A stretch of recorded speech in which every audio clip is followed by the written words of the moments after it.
अथादिलोकम् पृथिवी पूर्वरूपम् उत्तररूपम् आकाशस्कन्धे वायुस्कन्धानम्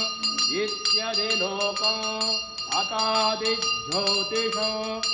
अग्निः पूर्वरूपम् आदित्य उत्तररूपम् आपस्कन्धे वैद्युतस्कन्धानम् इत्यदिज्योतिषम् आचार्यः पूर्वरूपम् अन्तेवास्युद्धररूपम् विद्यास्कन्धे प्रवचनगम् सन्धानम् इत्यदिविद्यम् अथादिप्रथम्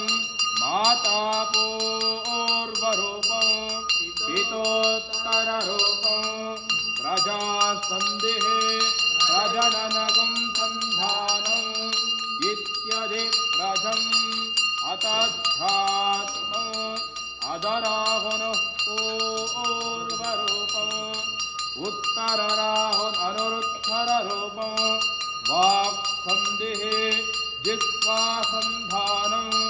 इत्यध्यात्मम् इति मा महासंहिताः